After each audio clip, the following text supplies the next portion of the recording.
El hedor llegaba antes que cualquier anuncio oficial. Los pasillos del Palacio Imperial en Nicomedia olían a carne descompuesta, a pus, a algo que ningún incienso podía enmascarar. Los sirvientes cubrían sus rostros con telas empapadas en vinagre y aceites aromáticos, pero aún así vomitaban al entrar en la cámara donde yacía el hombre más poderoso del mundo, Galerio Augusto de Roma, emperador de Oriente, perseguidor de cristianos, constructor de monumentos. No moría con dignidad, se pudría, vivo, consciente, sintiendo cada centímetro de su carne convertirse en carrión mientras su corazón seguía latiendo.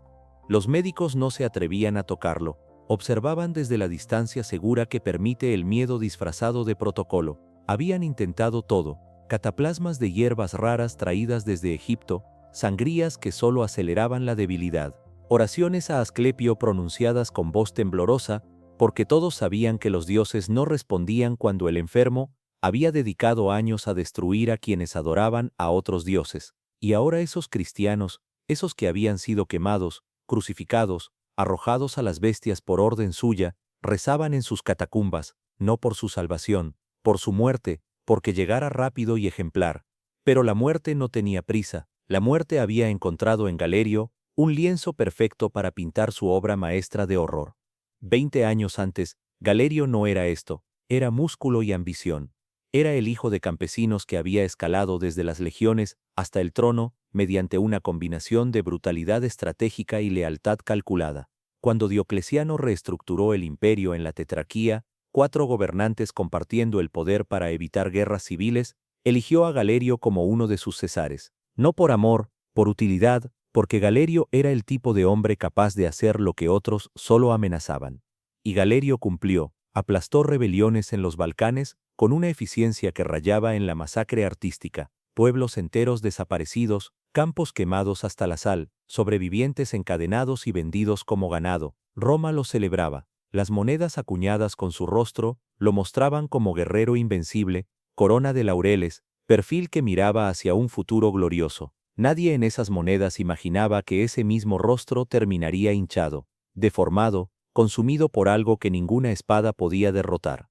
Cuando Diocleciano abdicó en el año 305, Galerio ascendió a Augusto, poder completo, control sobre la mitad oriental del imperio más grande que el mundo había conocido, y con ese poder vino la decisión que definiría su legado, la gran persecución. Los cristianos habían crecido demasiado. Se negaban a ofrecer sacrificios a los dioses tradicionales, se negaban a venerar al emperador como divinidad.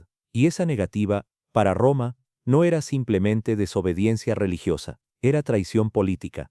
Galerio firmó los edictos con mano firme: destrucción de iglesias, confiscación de textos sagrados, arresto de líderes cristianos, tortura pública para quienes se negaran a renunciar a su Dios. Y cuando las torturas no funcionaban, ejecuciones, miles, decenas de miles. Los registros exactos se perdieron porque Roma no llevaba cuenta de lo que consideraba limpieza necesaria. Solo los cristianos registraron los nombres, las fechas, los métodos, y en esos registros, el nombre de Galerio aparece una y otra vez como el arquitecto principal del horror.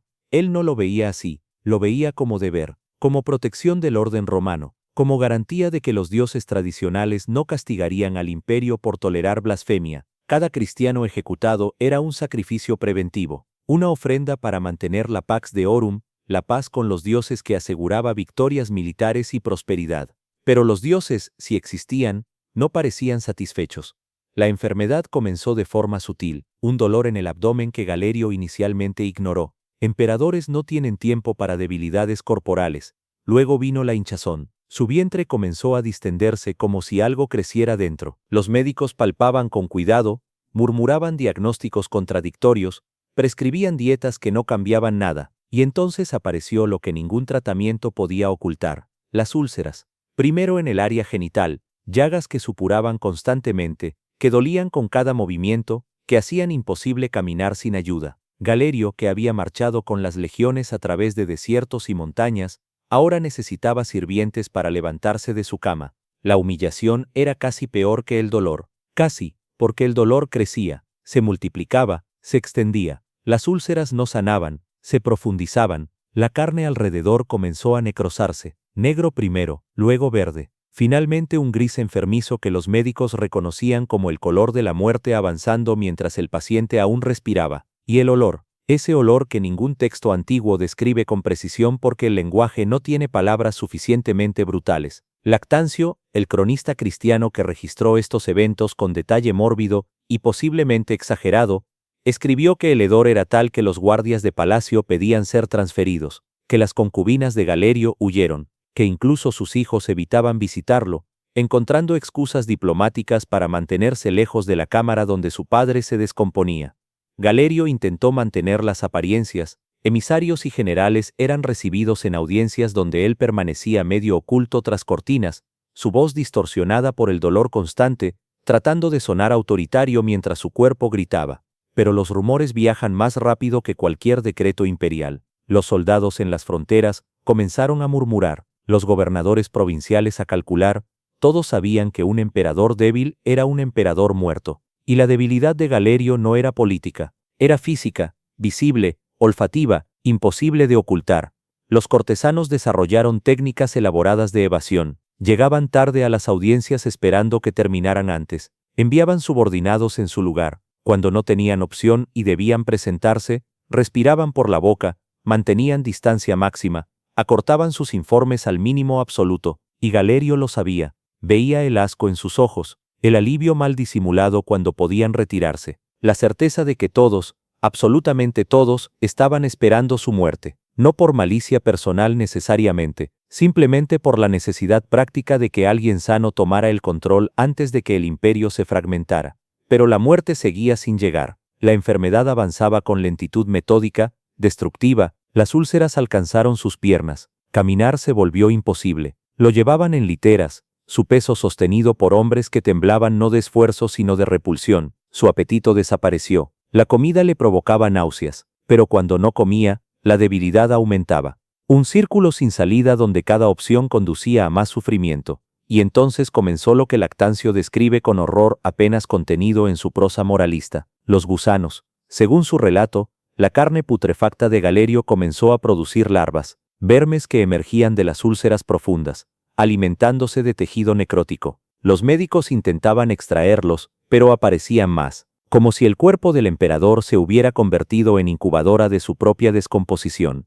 Esto probablemente es exageración literaria. Lactancio era cristiano y tenía razones obvias para embellecer el sufrimiento del perseguidor, pero incluso despojando el relato de hipérbole, la realidad médica subyacente era suficientemente atroz. Gangrena avanzada, infección sistémica, sepsis. El cuerpo de Galerio estaba literalmente muriendo por partes mientras su cerebro permanecía despierto, atrapado en un cadáver ambulante. Las noches eran peores que los días. En la oscuridad, sin distracciones, Galerio quedaba solo con su dolor. Los sirvientes reportaban gritos, no de agonía física solamente, gritos de algo más profundo, de hombre que enfrenta la disolución de todo lo que creyó ser, emperador invencible reducido a carne podrida. Perseguidor de cristianos ahora más indefenso que cualquiera de sus víctimas, porque al menos ellos habían muerto rápido. Él estaba atrapado en una muerte infinita, experimentando cada segundo de su propia putrefacción, y en algún punto de esa agonía, algo cambió. Nadie sabe exactamente qué. Si fue cálculo político desesperado, si fue miedo genuino a dioses que no había adorado, si fue simplemente el colapso final de la voluntad bajo peso insoportable de sufrimiento. Pero en abril del año 311, 2 semanas antes de su muerte, Galerio hizo algo impensable, emitió un edicto. Desde su lecho de podredumbre, dictó palabras que sus secretarios escribieron con manos temblorosas. El edicto de tolerancia, declaración oficial de que la persecución a los cristianos terminaba, que podían practicar su religión libremente, que sus iglesias podían ser reconstruidas. Y la parte más extraordinaria, la frase que reveló cuán desesperado estaba. Pidió que los cristianos rezaran por él, por su salud, por su recuperación. El hombre que había ordenado sus muertes ahora suplicaba sus oraciones. Era reconocimiento implícito de derrota, admisión de que los dioses tradicionales no lo habían protegido, que quizá, solo quizá, el Dios de aquellos a quienes había perseguido tenía poder que los suyos no. Era pragmatismo mezclado con terror teológico, y era demasiado tarde. Los cristianos recibieron el edicto con mezcla de alivio y cinismo. Algunos lo vieron como victoria divina, prueba de que su Dios castigaba a los perseguidores con justicia poética. Otros, Más pragmáticos, lo vieron como lo que era: concesión arrancada por dolor insoportable, no por cambio genuino de corazón. Y algunos, los que habían perdido familias enteras en la persecución, simplemente no pudieron perdonar. Rezaban, sí, pero no por su sanación, porque su sufrimiento fuera ejemplar, porque cada cristiano futuro que enfrentara persecución pudiera recordar: así termina quien levanta mano contra los elegidos. El edicto no salvó a Galerio. Las oraciones, si llegaron, no fueron escuchadas por ningún Dios dispuesto a intervenir. La enfermedad continuó su progreso implacable. Su cuerpo, ya irreconocible, comenzó a fallar en sistemas. Los riñones dejaron de filtrar. Las toxinas se acumularon en su sangre. La fiebre subió hasta niveles donde el cerebro empieza a cocerse. Galerio entraba y salía de delirio, gritando órdenes militares a enemigos inexistentes, llamando a su madre muerta décadas atrás, rogando a dioses que parecían sordos. Los cortesanos ya no fingían, simplemente se fueron. El palacio se vació, solo quedaron los sirvientes obligados por deber, los médicos atrapados por protocolo, y algunos guardias que permanecieron por lealtad incomprensible a un hombre que ya no existía como tal. La Cámara Imperial, antes centro de poder donde se decidían destinos de millones, se había convertido en morgue prematura, lugar donde un cuerpo esperaba que su mente finalmente aceptara lo evidente.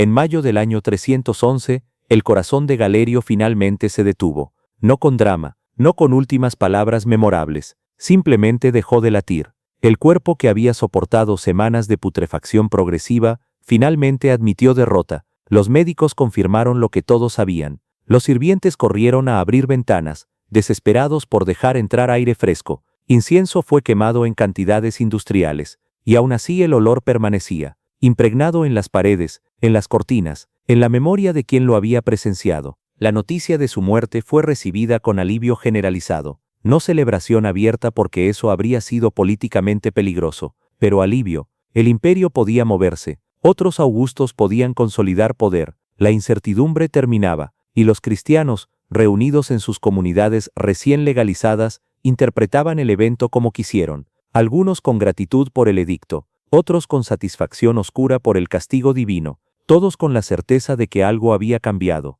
que la era de persecuciones totales había terminado no por evolución moral, sino por colapso físico del perseguidor principal. Los historiadores posteriores debatirían la enfermedad de Galerio. Algunos especularían cáncer, otros infecciones parasitarias, otros complicaciones de enfermedades de transmisión sexual comunes en la época. La verdad médica exacta se perdió. Lo que permaneció fue la imagen, la memoria colectiva de un emperador que se pudrió vivo, que experimentó en su propia carne una forma de justicia que ningún tribunal humano habría podido imponer, que murió no como guerrero en batalla ni como estadista en paz, sino como organismo fallando célula por célula, consciente hasta casi el final. Y hay algo profundamente perturbador en esa conciencia, porque Galerio no pudo escapar a su propia muerte, no pudo delegarla, no pudo ordenar a alguien más que la experimentara por él. El poder absoluto que había ejercido sobre millones no significaba nada contra biología rebelde. Todos los ejércitos, todas las leyes, todos los edictos imperiales eran irrelevantes frente a carne que decidía descomponerse antes de tiempo. Roma construyó su grandeza sobre la ilusión de control. Control sobre territorios, sobre pueblos conquistados, sobre cuerpos esclavizados, sobre almas que podían ser torturadas hasta renunciar a sus dioses. Pero Galerio demostró el límite de ese control. Demostró que el emperador, por más poderoso que sea, sigue siendo carne vulnerable. Sigue siendo mortal, no en sentido abstracto sino en sentido inmediato, visceral, olfativo. Los monumentos que Galerio construyó siguen en pie en ruinas por los Balcanes, arcos de triunfo celebrando victorias sobre persas y rebeldes, palacios donde gobernó con autoridad incuestionable. Pero ninguno de esos monumentos menciona cómo murió, ninguno describe las úlceras, el hedor, los gusanos reales o imaginados, los gritos nocturnos, la humillación de necesitar ser cargado, la desesperación del edicto de tolerancia emitido desde un lecho de podredumbre, porque Roma no conmemoraba la debilidad, solo glorificaba la fuerza. Y lo que ocurrió en esa cámara imperial en Nicomedia durante la primavera del año 311 no fue fuerza, fue el colapso total de la ilusión de invencibilidad. Fue la revelación brutal de que detrás de cada título, cada corona, cada proclamación divina del emperador, hay simplemente un hombre, y los hombres se pudren. Lo irónico es que el edicto de Galerio sí cambió la historia. no porque fuera gesto de bondad genuina, sino porque creó precedente legal. Cuando Constantino consolidó poder años después y eventualmente abrazó el cristianismo, no estaba haciendo algo completamente nuevo. Estaba expandiendo lo que Galerio había iniciado por desesperación. La religión que había sido perseguida hasta casi extinción terminó convirtiéndose en religión oficial del imperio, no por la fuerza de sus argumentos teológicos solamente, también por el legado accidental de un emperador pudriéndose que firmó un documento tratando de comprar oraciones que pudieran salvarlo, pero no lo salvaron, nada podía salvarlo. Y quizá ese es el punto, quizá la lección no es sobre dioses castigando pecadores, es más simple y más universal, es sobre la fragilidad fundamental de todo poder humano, sobre cómo la construcción más elaborada de autoridad puede ser destruida por algo microscópico, una infección, una célula que se reproduce mal, un proceso biológico que no respeta rangos ni títulos. Galerio persiguió cristianos porque los veía como amenaza al orden, como fuente de inestabilidad, como problema que podía ser resuelto con suficiente violencia aplicada. Y durante años pareció funcionar. Los cristianos se escondían, las iglesias eran ceniza, los líderes estaban muertos o exiliados. El problema parecía controlado, pero no lo estaba, porque el problema nunca fue externo, fue interno, fue la creencia de que el poder puede controlar lo incontrolable, que la fuerza puede resolver lo que solo la comprensión podría abordar, que el imperio puede disciplinar cuerpos y almas hasta someterlos completamente. Y la enfermedad de Galerio fue refutación viviente de esa creencia. Demostró que hay fuerzas, biológicas, físicas, quizá espirituales, que no pueden ser legisladas, conquistadas o intimidadas. Roma eventualmente cayó, no en un solo día, en un proceso largo de erosión donde cada pequeña grieta se expandía hasta que la estructura entera colapsaba. Y cuando historiadores buscan momentos simbólicos de ese colapso, pocos son tan perfectos como la imagen de Galerio pudriéndose en su cámara imperial, emperador del mundo conocido, incapaz de controlar su propio cuerpo, perseguidor de religiones, rogando oraciones a dioses que había intentado destruir, constructor de monumentos, destinado a ser recordado no por sus victorias sino por su descomposición. Lo que Roma llamó fuerza fue, al final, solo fachada, mármol pulido sobre cimientos de miedo. Y cuando el miedo no fue suficiente, cuando las víctimas de la persecución no desaparecieron sino que se multiplicaron en las sombras, cuando el emperador mismo cayó no ante enemigo militar sino ante enemigo microscópico, la fachada se agrietó, y detrás no había nada, solo carne pudriéndose, solo hombre gritando en la oscuridad, solo la verdad que todo imperio eventualmente debe enfrentar, que no importa cuán grande construyas, la muerte te encuentra, y no negocia, y no respeta títulos, y no puede ser conquistada con legiones. Galerio lo aprendió de la manera más brutal posible, lo vivió célula por célula, y su cuerpo, ese cuerpo que había sido instrumento de voluntad imperial, se convirtió en su propia sentencia, en su propio verdugo, en la demostración más perfecta de que el poder, todo poder humano, es temporal, es frágil, es en última instancia ilusión sostenida por consenso colectivo, que se evapora en cuanto la persona en el trono ya no puede ocultar que también es solo carne vulnerable, esperando pudrirse. Si esta crónica te estremeció, comenta memoria y suscríbete, porque las guerras no terminan con la muerte, terminan cuando se recuerdan,